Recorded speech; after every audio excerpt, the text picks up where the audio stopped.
আচারের জন্য দেখতেই পাচ্ছ এখানে আমি সব কিছু রেডি করে নিয়েছি। এখানে আছে কালো জিরা, তারপর জিরা, কিছুটা গোলমরিচ, পানমৌরি, জৈন, মেথি আর কিছুটা ধনিয়া। আর এখানে আমরা অ্যাড করে নিব আমচুর, আর এখানে আছে শুকনা লঙ্কা, এটা ফ্রাই করে নিতে হবে সব কিছু। আর এখানে হচ্ছে ভিনেগার রয়েছে, সেটা হচ্ছে লাস্টে আমরা মিক্সড করে দিব। তো সব কিছু এখন আমরা ফ্রাই করব, ফ্রাই করার পরে হচ্ছে সব কিছু মিক্সড করে দিব। তো চলো তোমরা সবাই সঙ্গে থাকো আর ভিডিওটা দেখতে থাকো। তো ফার্স্টে হচ্ছে শুকনা লঙ্কাগুলো ভেজে নিব।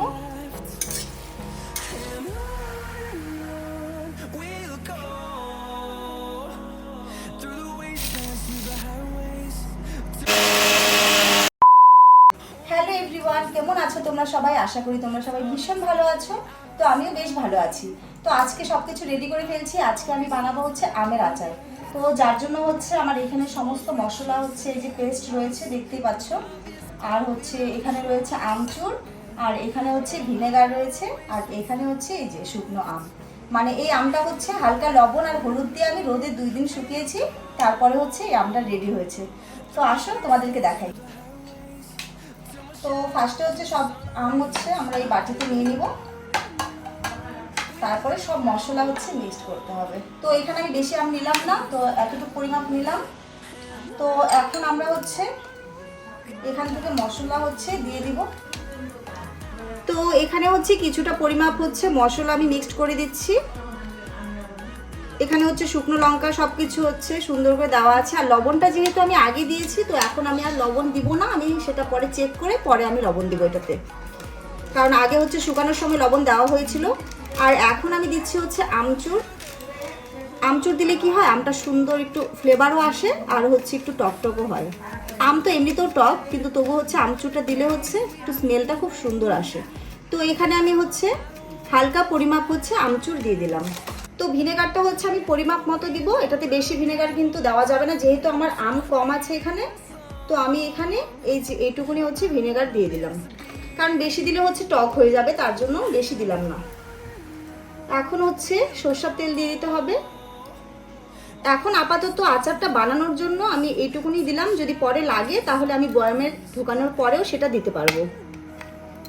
তো এখন পুরোটা একবারে মিক্সড করে ফেলি।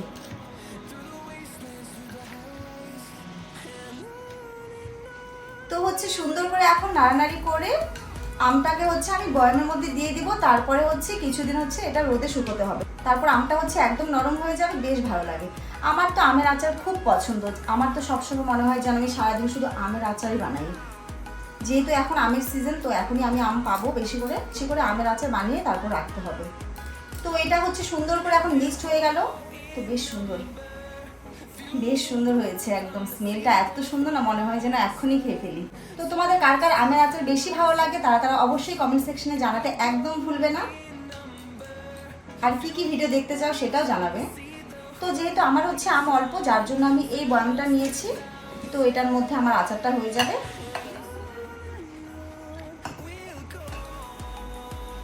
ইস, দেখতে যে কি ভালো লাগছে না, কি বলবো।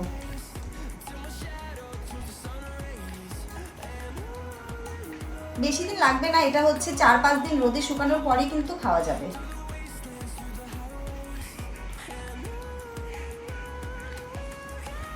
খুব সুন্দর হয়েছে, দেখো কালারটা তো খুব সুন্দর আসছে।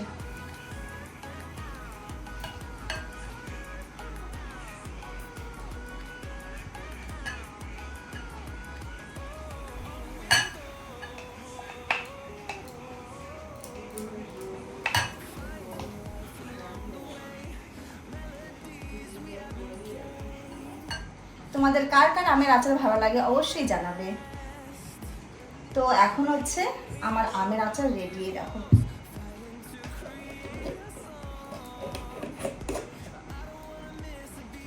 দেখো কত সুন্দর হয়েছে। তো আমার হচ্ছে আমের আচার রেডি, দেখতেই পাচ্ছ তোমরা, কালারটা ভীষণ সুন্দর আসছে। তো তোমাদের কার কার আমের আচার খেতে খুব ভালো লাগে তারা অবশ্যই কমেন্ট সেকশনে জানাতে একদম ভুলবে না। তো চলো আজকের ভিডিওটা এই পর্যন্তই, তোমাদের সাথে আবার দেখা হচ্ছে নতুন কোনো ভিডিও নিয়ে। ততক্ষণ তোমরা সবাই ভালো থাকো, টাটা।